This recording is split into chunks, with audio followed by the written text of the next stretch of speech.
Okay, so we have a patient here with wrist stiffness 12 weeks after a wrist fracture. So in this case, what we're going to do is we're actually going to start with a range of motion measurement for wrist extension, mostly because this is going to be usually the most limited range of motion we're going to see for the wrist. To do this, what I'm going to do is I'm going to take the fulcrum of my goniometer here. I'm going to match it up with the ulnar head. Now, with the stationary arm, I'm going to have it come down the forearm, so right down the middle of the forearm, kind of pointed to the lateral aspect of the elbow here. The other part here, the movement arm, is going to be lined up with the fifth metacarpal. So as he comes up, I'm going to keep that in line with that fifth metacarpal, and that'll give me my measurement, okay? So whenever you're ready, sir, I'm going to have you just make your fist. You're going to pull up as high as you can. Go ahead. And there we go. So we're lined up, looking at about 49 degrees there of wrist extension. Now we're going to do this bilaterally too. So I'm just going to have him come over here just a little bit. And we're going to do the same exact process here.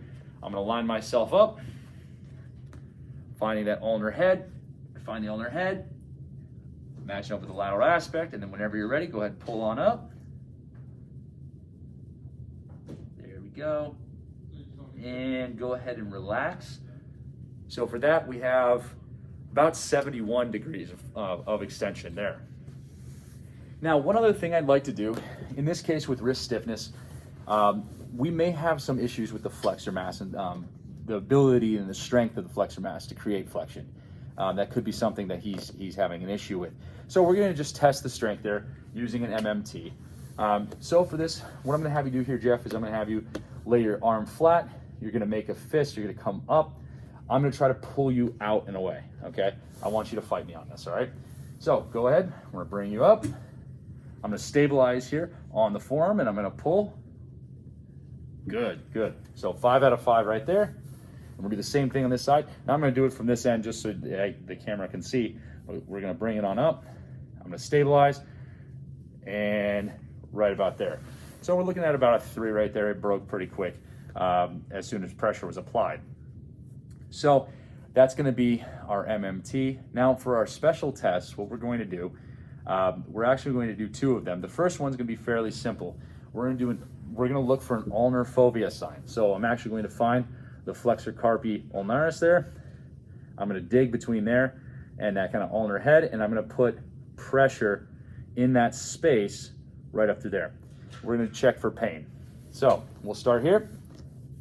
I'm going to bring your elbow up this way, and I'm going to find that, and I'm going to actually have you flex again, just like this. And that's just going to give me my landmark to hit. So I follow it up right there. Go ahead, you can relax now. I'm going to slide up into that little gap right there, and I'm going to press. How does that feel? Ow. A little pain? Yep. So we got a little bit of pain there.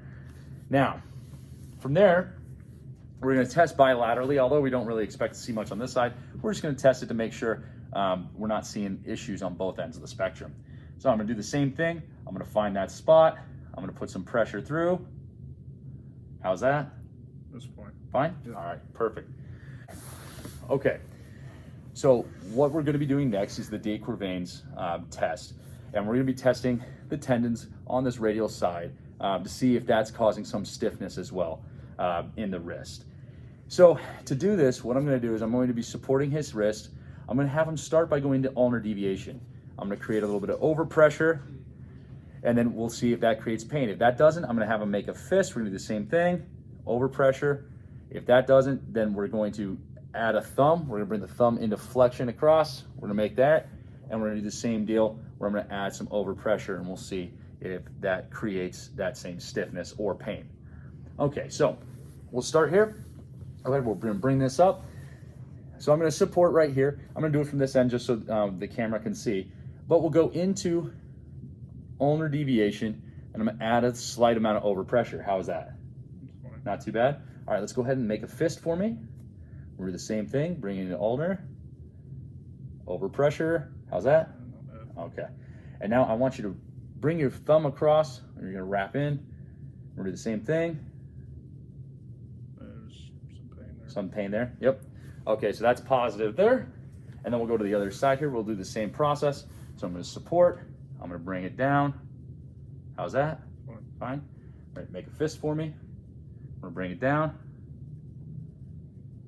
How's that? That's fine. And then go ahead, we're gonna bring it through here. And then a little over pressure. How's that? That's fine. All right. So we did find the stiffness on that left side there. But yeah, so that's going to be our test. And actually, the name of this test is going to be the Finkelstein's test to test for de Quervain's tendinopathy.